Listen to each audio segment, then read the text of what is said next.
Hey, what's up guys, it's MugenLord here, and today we're going to talk about Black Myth Wukong and Sweet Baby Inc.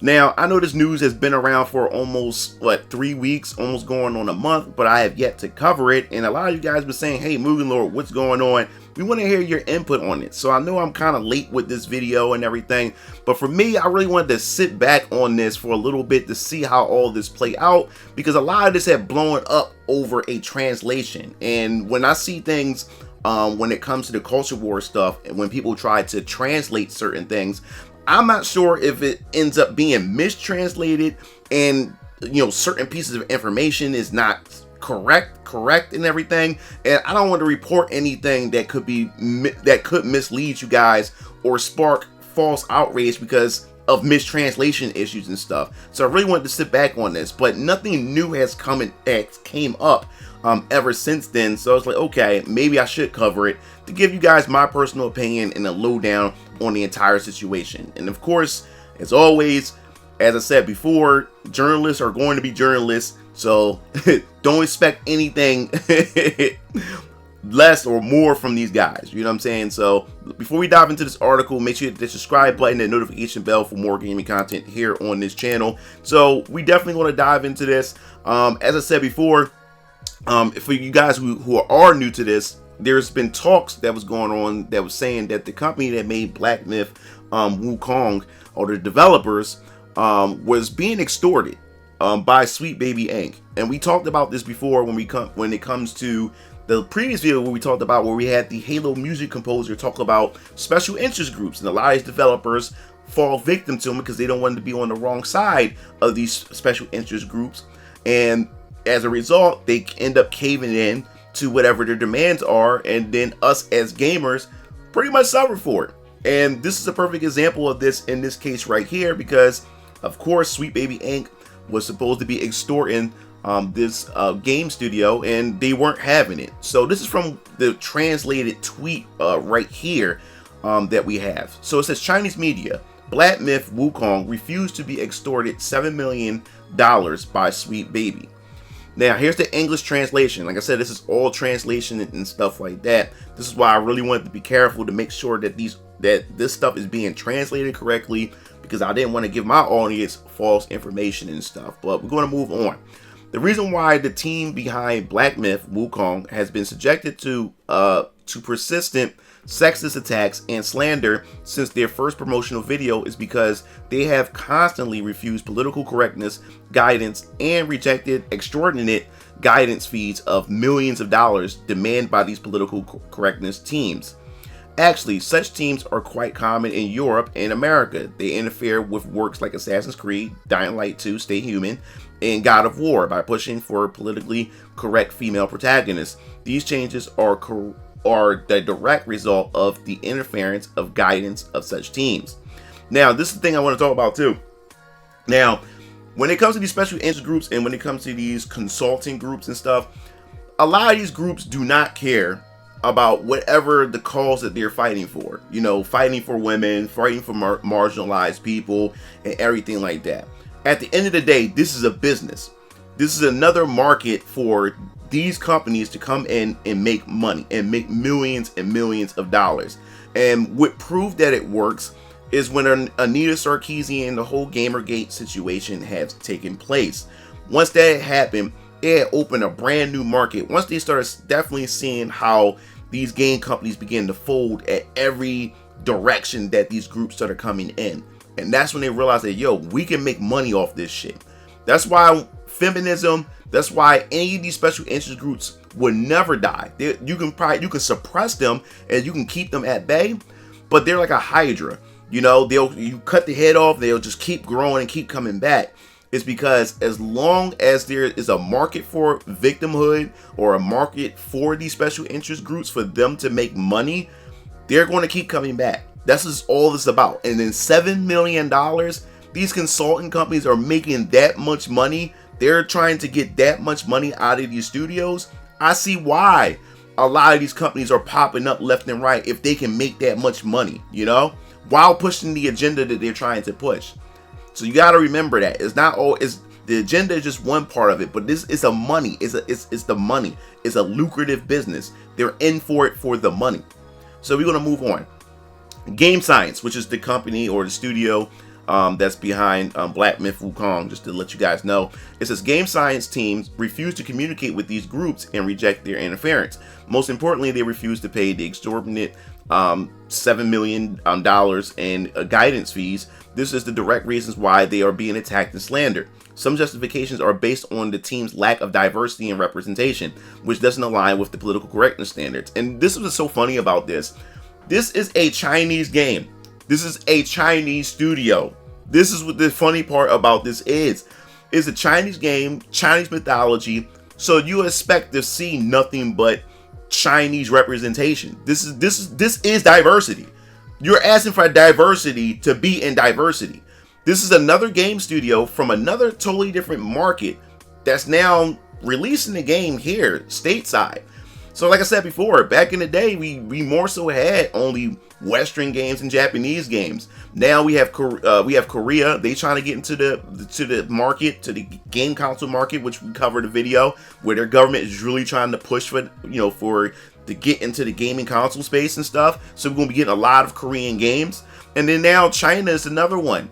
China had more so stayed on the PC, but now we're starting to get Chinese games here and here on consoles and on the West for a lot of people to be able to experience. So we are getting diverse experiences, diverse games and everything. So that alone, Black Myth itself is diverse itself. And here it is. We have these consultant companies grifting their way in, trying to get money out of them because they claim that it's not diverse enough. Just make it make sense, people.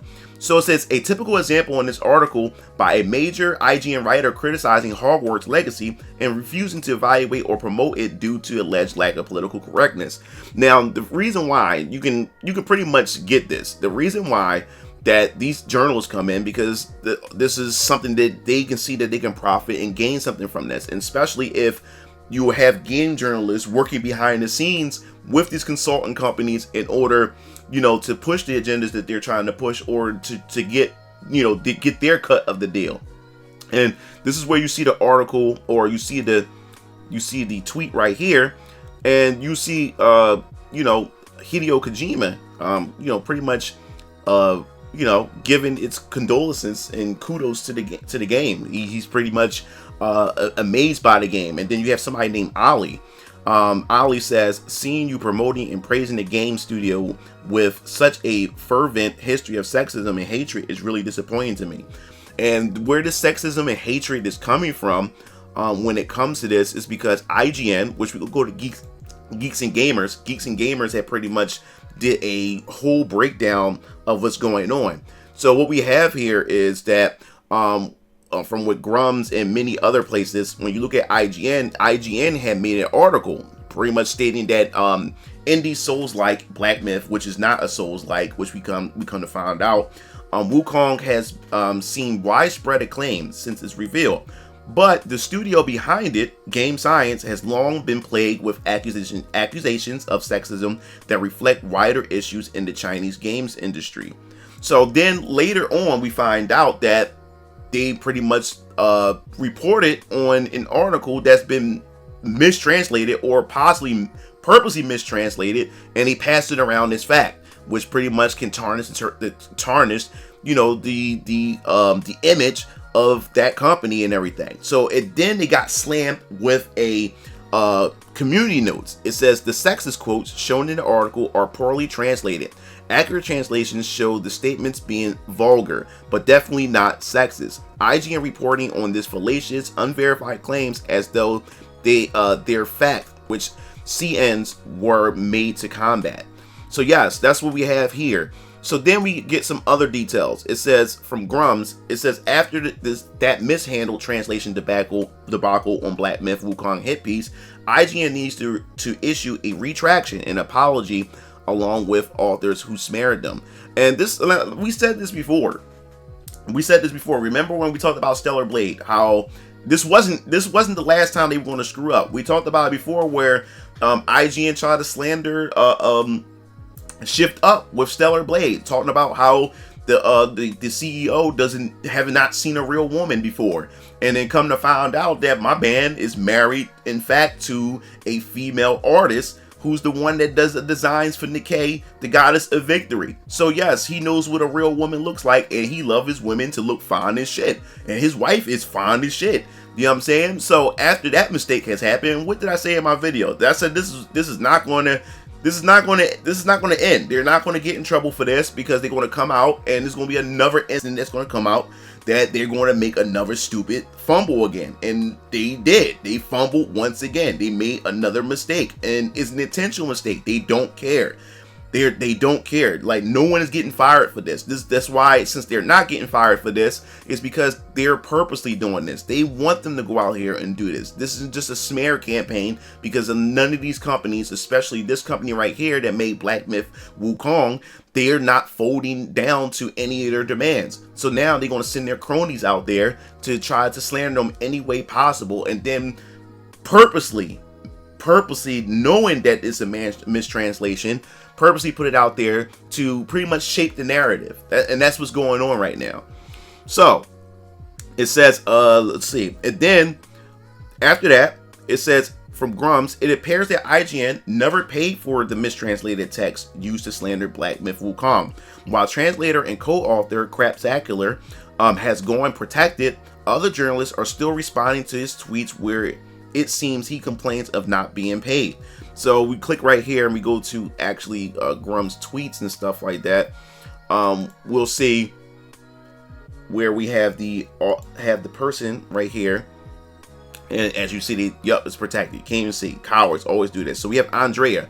While they have all this energy screaming ethics, but can't directly direct any of that at an executive or money man to demand fair pay / better conditions that makes shit better for everyone doing the work, plus those engaging with the results. I can't believe you're still waiting. It's fucked. And then we continue on. And it says mentally chill. Jesus Christ, I'm sorry. This pathetic weirdo zeroed in on you. I hope it dies down and that you at least get paid for that piece. And this is crazy. And it says, effing hell, pal. I'm so sorry. That guy is a fucking loser. And frankly, at this point, you should be paid at least double for that article. If I can support you in any way, just shoot me a message. Always here for you. And this is, and like I said before, IGN, this is not new for them. They have done this before. They keep doing it. And if no one is getting fired for it and no one is getting in trouble for it, it's because that is part of the plan. Part of the plan is purposely going out here misinforming people and just to slander and tarnish images of the image of these game studios. And this is what we've been talking about in the last video. These special interest groups, they are a very vocal minority that would do anything and everything to make these studios crumble and buckle. And what these studios need to understand is that they should not give into their demands. And this is what the company right here is doing when it comes to Black Myth Wukong. They would not yield to their demands at all. Make the game that the developers had envisioned. And I wish that Shift Up had done the same thing when it comes to Stellar Blade in regards of the whole censorship aspect. And I said it before, even though I enjoyed the game, I played the game, I supported the game, but there's still things about Shift Up that made them buckle the knee to whatever was going on behind the scenes when it comes to Sony. But yeah, we're not done yet, because there's still some more confusion that arises, because then Grums had also made a post saying after that mishandled translation debacle on Black Myth Wukong, IGN needs to issue a retraction and apology along with the authors who smeared them. The authors, Duck Valentine and Craptacular, have gone protected, but should instead apologize. They added words and completely mistranslated it. So this is where it gets interesting, because you gotta also read the comment sections as well, because it says the snake spirit is different from what I imagined, but if I cover the bottom half of with my head, it's still possible to jerk off. Okay, so it's not what I expected, but it's not impossible to cover the bottom half of the body with your hand. It's not impossible. So that's the translation. And then it says we got a bunch of translations here, and people talking about the misquoting of the English translation. So we have from a tweet right here, it says, we all quoting the English translation. For a bunch of gamers who care about accurate translations of foreign source games, I think we can do better. If a world leader fluent in Mandarin can give a speech in Chinese and inadvertently say he wanted China and Australia to have mutual orgasms, I think we should give the benefit of a doubt here on the translation. So it says, well, I think this report is a joke. Loads of mistranslations on purpose. Like, how could they mistranslate "you will be used" to "you can jerk off with it"? It is clearly an intentional mistranslation to fit the sexism narrative. And if you check who they interviewed, Mr. Ki Hoon Chan, he has his own political agenda. The whole article is taking things out of context. These journalists must have never been to China, don't know the Chinese language, and use a machine translation, and didn't even try to understand Chinese internet slangs. And then continue. It says, I want to expand my circle and hire more people. Get licked until I can get an erection. Oh my God. So for translation, it says, want to expand the circle and recruit a few people, but got licked to the point of being unable to get an erection. The phrase is used as an idiom in the Chinese language, as a colloquial expression used harmoniously or sarcastically to describe a situation where excessive flattery has an overwhelming and paralyzing effect on someone. The use of such metaphors can be found in informal speech or on social media. So people had pretty much essentially took this out of context or whatever like that. But then you also have people in the bottom of the in the comment sections arguing about this as well. As Adam was saying, they added words and completely mistranslated. He said, your third picture shows that they translated that one perfectly. Your second photo contradicts your first photo. Did they say you would be used to it, or it's not impossible? You provided evidence of both, and your supposedly more accurate translation in the first photo leaves out the part where he specifically mentioned the snake spirit. Great job. I also have two different sources now stating that the translation of jerk off part is indeed accurate, which strongly suggests that you and Asmongold are actually wrong. So it says more evidence just keeps appearing. Looks like it's fairly a common piece of Chinese slang. Yeah, and you and Asmongold are definitely wrong on this one. IGN translations was right. So is it so he said, as China, and there's a Chinese person come in, as a Chinese, I can tell you that the IGN translation is accurate. See, this is what I'm talking about here. We have so many people, we have so many things going on here, because we have Zheng Long comes in and says, just wanted to point out that the Google translation in that snake lady picture is not accurate. Does mean jerk off under this context, but is a more dialed down version and is used as internet meme / slang, just like fuck and fudge. One is offensive and the other is not. That's why the direct translation of Chinese internet slang is so bad, because you lose all the nuance and and the context.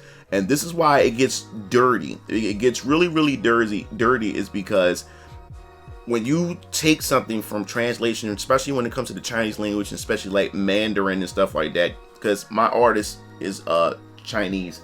She does all my artwork for my Venus and Ryan comic stuff, and even her, she speaks Mandarin, but her Mandarin is not as good as her other, Chinese languages that she knows, or whatever like that. And when it comes to things like this, man, this is another reason why I really didn't want to talk about this much until we get to, if more information come out, so we can actually get a clear picture. Because you got everybody going back and forth. You have people talking about that this is accurate, that IGN was actually accurate with it. Then you got Grumps coming in saying that this is actually a mistranslation and stuff like that, that there's more nuance to this. And then you have other Chinese people weighing in saying, no, actually the IGN article or the translation thing is actually correct.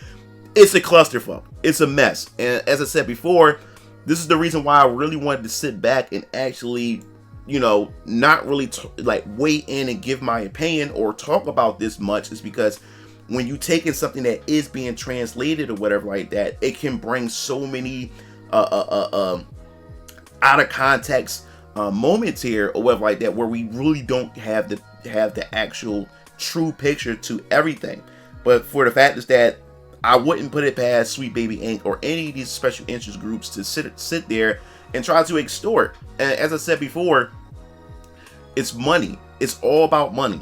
yes, the agenda, if they can push their agenda while gaining millions and millions of dollars, yes, they will push an agenda. But at the end of the day, it also proves that, man, a lot of these companies, a lot of these special interest groups, they're all in it for the money. They do not care about whatever the message that they're trying to push up like that. It's all about grifting. It's all about how much money they can bleed out of a company, out of an industry. And they found it. They found it within the game industry once they realized that these game companies can actually fold over to whatever demands. And like I said before, the linchpin to all this was Anita Sarkeesian herself. Yes, there were some consultant firms back in the day, but what effect did they have? What impact did they have, these special interest groups? But once Gamergate happened, once Anita Sarkeesian stuck her talons, her claws, her fangs, or whatever you want to describe it, into the industry, it opened up a whole new door for these consultant industry firms to come in and say, hey, let's see how much we can bleed from this industry. And then at the same time, now they was able to actually infiltrate game journalism, like game development and everything, to create a whole network, a whole connection, you know, a whole network of how everybody can make money, how everybody's getting a slice of the pie. That's what this is. They set up all these different networks, game journalism. They got people within the industry itself, and then you got these consulting groups, and it's all a ring. It's all a traffic, just trafficking, and just everybody's making money. That's what this is all about. But that's essentially it when it comes to this. If everything is what is said is true, based on the translations, based on when everything is going down, the studio behind Black Myth Wukong, they did right. They did right by not giving in. As long as you don't give in to these companies and these consultant firms that's trying to push these agendas, you won't lose, because you will always have the backing of the gaming community. It's about the fans. Even people who may not even be interested in Myth Wukong, when they see something like this, see that these studios don't give a shit that they're going to make the game that they want, they will just buy the game just based off the fact is that this studio is standing on their vision. They're standing on their word, and they want to give the gamers what they want to give the gamers, their vision, their goals, and their ideas of how they want to present this game. And fans will support that. And that's why I pray to God that other studios see this. These studios have more power than what they think they have when it comes to, when it comes to fighting against these consulting groups, these special interest groups. They have a lot more power because they have the backing of the community. As long as they have the backing of the gaming community, they have nothing to fear. And hopefully we'll see more of this. And it was sad to say that Shift Up, they almost had it. And they kind of like dropped the ball once the game Stellar Blade had released. And now also we have Studio Suda 51 with the upcoming Lollipop Chainsaw Repop. He's making the same claim that, we're fighting against this. We don't want censorship. We don't want any of these consultant firms coming in. And we will just have to wait and see when it releases. We also have Square Enix when it comes to Visions of Mana. They're saying the same thing, that they want no Western influence, that they want that the Mana series is very Japanese and is going to remain Japanese. And we want to wait and see until once the game come out. So that pretty much wraps this video. I definitely want to hear your thoughts in the comment section below. What do you think about this whole situation of Sweet Baby Inc. Possibly trying to extort them, or whatever other consultant groups are trying to extort this studio with millions of dollars to try to push their agenda, or have them put inject their agenda into their game. So definitely let me know in the comment section below. If you enjoyed the video, hit the like button, subscribe button for more gaming content here on this channel. This is MugenLord signing off. I'll see you game fiends later. Peace out.